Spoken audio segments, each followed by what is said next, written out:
नमस्कार जी। पहले तो मैं अपने मीडिया बंधुओं का बहुत बहुत धन्यवाद करती हूँ, वो अपना टाइम स्पेयर करके हमारे इस प्रेस वार्ता के लिए यहाँ उपस्थित हुए। मैं मन की गहराइयों से आपका बहुत आभार व्यक्त करती हूँ। आज की प्रेस वार्ता का हमारा जो मुख्य विषय है, 11 साल जो मोदी सरकार के हुए हैं, उनके द्वारा क्या क्या उपलब्धियां रही, आप प्रेस मीडिया के माध्यम से जन जन तक पहुंचाने का प्रयास किया जाए।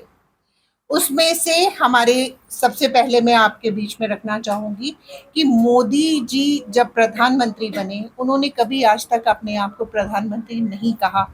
हमेशा अपने आप का संबोधन उन्होंने प्रधान सेवक के माध्यम से दिया।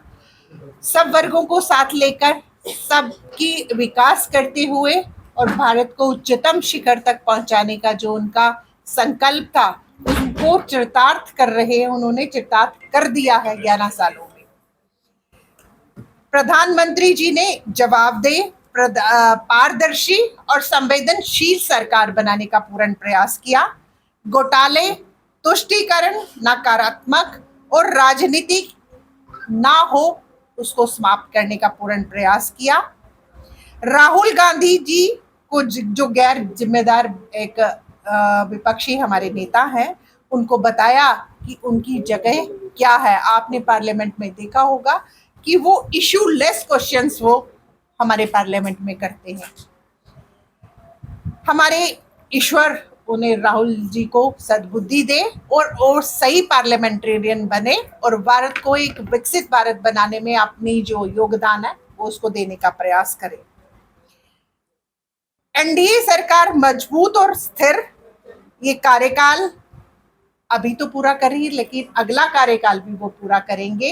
एक विकसित भारत का जो संकल्प 2047 का उन्होंने जिसको चरितार्थ करने का उन्होंने किया हुआ है, उसको पूर्ण करें, ऐसा विश्वास हम जनता के बीच में लेके जा रहे हैं उनकी उपलब्धियों के माध्यम से।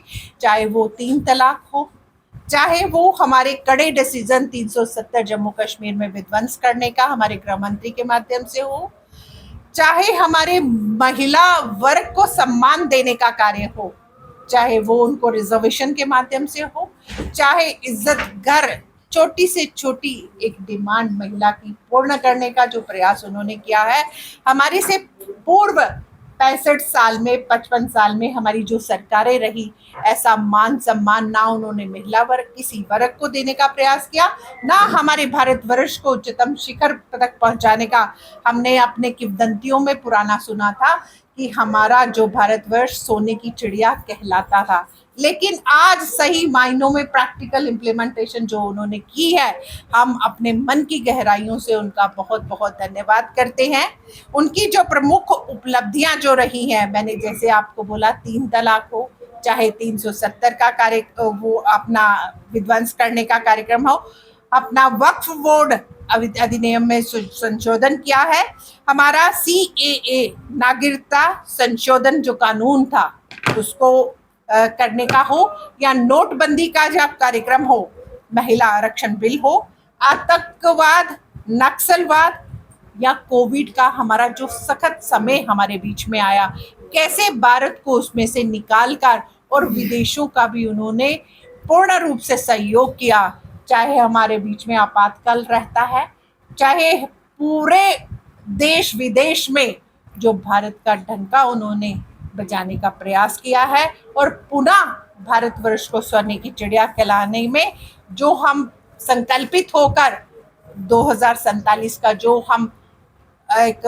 अपने ऊपर चित्रण देख रहे हैं, उसमें अपने आप को सहयोगी कैसे करें और अपनी जनता को कैसे उसमें सहयोगी बना सके, ऐसा मैं मीडिया बंधुओं से अपेक्षा करती हूँ कि आप एक एम्बेसडर बनकर हमारा जो ये संदेश है, जो हमारा अपेक्षा है, वो जन जन तक पहुंचाने का प्रयास करें, ताकि इस स्वर्णमयी काल को हम एक्सटेंड कर पाए और सब जनता जो भारतवर्ष की है वो उसमें सहयोगी सिद्ध हो। बहुत बहुत धन्यवाद। स्टेटहुड हमारे लिए मान सम्मान का विषय है। हमारे गृह मंत्री हो, चाहे हमारे प्रधानमंत्री हो, उन्होंने कभी भी इससे नकारा नहीं है।